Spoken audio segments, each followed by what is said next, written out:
जब नाश मनुष्य पर आता है पहले विवेक मर जाता। मैं सत्ता से कहूंगा सब चंगा से, लेकिन कब चंगा से? जब रेड सिग्नल पर आपका शीशा पोंछते हुई कोई बेटी और कोई बेटा न मिले। लेकिन विकसित भारत में आप देखा, थाने का चौकीदार आज भी 400 रुपया रोज नहीं पाता। आपने बड़ा शौचालय बनाया, इतना शौचालय बनाया कि कितने का? 12,000 का। अरे जाइए 5 स्टार होटल में एक कमरे का भाड़ा 12,000 है। लाख में मैं भी लाख वाले में नहीं गया मैं। कि अब नेट से मार्केटिंग हो रही है, उसको मार्केटिंग जब शुरू हो गई, लोग फोन कर दे रहे हैं, माल वालों का माल तो घर आ जा रहा है, माल वालों के किराना का सामान उनके फोन से घर आ जा रहा है, माल वालों का जूता चप्पल कपड़ा सौंदर्य सामग्री केवल फोन से सब्जी तक उनके घर पहुंच जा रही है। लेकिन जो गरीब दुकानदार है, व्यापारी है, जरा उसकी दशा पूछो। अपने दुकान का भाड़ा तक नहीं दे पा रहा है, उसका किराया तक नहीं दे पा रहा। माननीय सांसद श्री रमाशंकर राजभर जी। धन्यवाद सभापति महोदय। जब नाश मनुष्य पर आता है पहले विवेक मर जाता। सभापति जी, सब चंगा से सरकार की बातों को हम लोग सुना जाए उस पक्ष के, तो सब ठीक है, कहीं कोई गड़बड़ी नहीं। धन प्रबंधन एक बड़ा विषय है और आपके माध्यम से सत्ता पक्ष से कहना चाहता हूं, बहुत कम समय, केवल एक उदाहरण देकर बात खत्म करूं। ऐसा धन प्रबंधन है कि हम सांसदों को 5 करोड़ सांसद निधि मिलती है, यह जनता भी जानती है और सरकार भी जानती है। लेकिन मिलता कितना है? 4 करोड़ 90 लाख। और जब वो जिले पर आप धन लिखेंगे तो 2% स्टेशनरी चार्ज कटेगा और 18% जीएसटी कटेगा, तो मिलेगा आपको 3 करोड़ 90 लाख का ही बमुश्किल काम करा सकते हैं। यह सरकार का धन प्रबंधन है। अगर इससे अधिक हमारे सत्ता पक्ष के साथी पाएंगे तो हमको बताएंगे। जो धन प्रबंधन है, बड़ा अच्छा लगा था वित्त मंत्री जी का उस दिन का भाषण सुन करके कि 7 लाख तक हम टैक्स नहीं लेंगे और 30 करोड़ जो कमाएगा 30 लाख उससे इतना लेंगे, 80 करोड़ जो कमाएगा उससे इतना लेंगे। लेकिन ये नहीं बताया गया जो डायरेक्ट कर है, इनडायरेक्ट कर में आप जनता मारी जा रही है। डायरेक्ट कर वालों को कितना लाख रुपया उनका बट्टे खाते में डाल दिया जाता है। जो अधिक करदाता है उनका कर्जा माफ होता है और उनके धन बट्टा खाते में डाल दिए जाते हैं, और कम कर देने वाला मतदाता उसका पंपिंग सेट का ऋण भी नहीं माफ होता है। 10,000 रुपया कर्जा लिया है वह भी माफ नहीं होता है। मैं सत्ता से कहूंगा सब चंगा से, लेकिन कब चंगा से? जब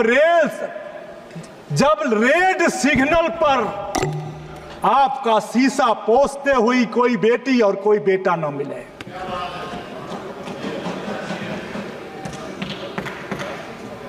जब शादी पैसे के अभाव में किसी बेटी की शादी रुकती है तब पीड़ा होती है। और जो हमारा धन प्रबंधन है, माननीय सभापति महोदय, आज तक यह सरकार कहती है, हमको तो बड़ा भ्रम होता है विकसित भारत विकसित भारत विकसित भारत, और इस विकसित भारत की कल्पना में मैं साधुवाद देता हूं अपने भारतीय जनता पार्टी के भाइयों को कि सदन में भाजपा का नाम लेना बंद कर दिया है। केवल माननीय मोदी जी का नाम से शुरू भाषण होता है और उन्हीं के नाम पर खत्म होता है। लेकिन विकसित भारत में आप देखा, थाने का चौकीदार आज भी 400 रुपया रोज नहीं पाता। गरीबों की सेवा करने के लिए आंगनबाड़ी कार्यकर्त्री, रोजगार सेवक, सहायिका, आशा बहू, शिक्षा मित्र और मनरेगा का मजदूर भी आज तक 400 रुपया रोज आप नहीं दे पाए, और आप 400 पार का नारा दे रहे थे।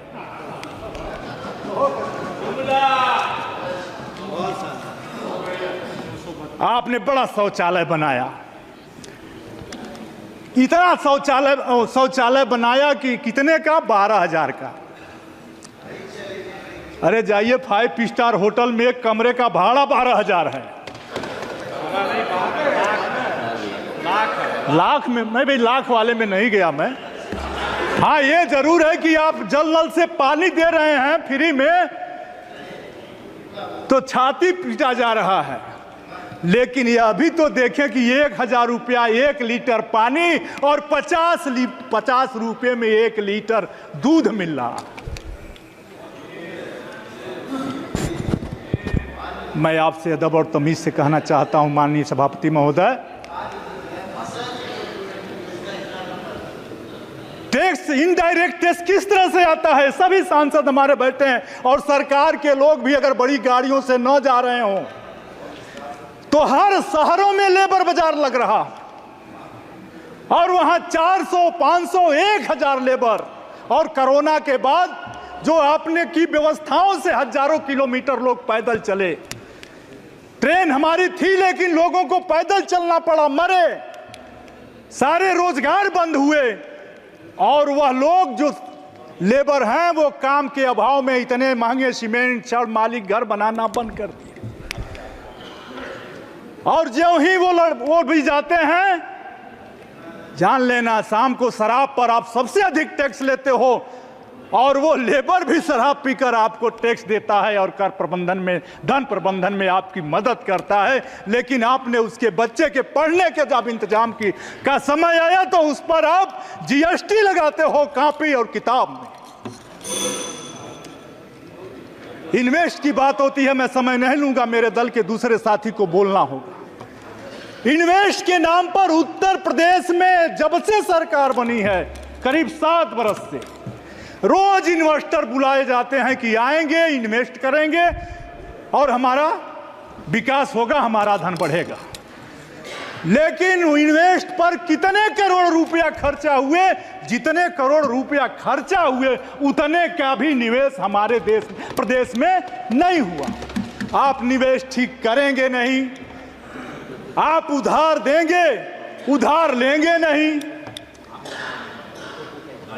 आप अगली बाजार को देखेंगे नहीं। आपने माल संस्कृति ला दी।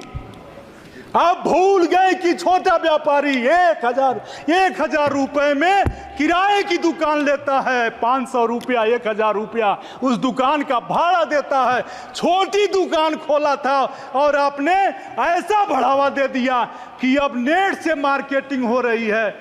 उसको मार्केटिंग जब शुरू हो गई, लोग फोन कर दे रहे हैं, माल वालों का माल तो घर आ जा रहा है, माल वालों के किराना का सामान उनके फोन से घर आ जा रहा है, माल वालों का जूता, चप्पल, कपड़ा, सौंदर्य सामग्री केवल फोन से सब्जी तक उनके घर पहुंच जा रही है। लेकिन जो गरीब दुकानदार है, व्यापारी है, जरा उसकी दशा पूछो, अपने दुकान का भाड़ा तक नहीं दे पा रहा है, उसका किराया तक नहीं दे पा रहा। इसलिए मैं अंत में इतना ही कहूंगा कि जो आपने व्यवस्था दी है, इन व्यवस्थाओं की बदौलत आप विकसित हो सकते हैं, ऑनरेबल मेंबर श्रीमती ज्योति, लेकिन देश का गरीब नहीं विकसित होता है। और जब तक देश की झोंपड़ी नहीं विकसित होती है, में आवास आप बना रहे हैं, बनेगा 1 लाख रुपए में, 1,20,000 में आवास।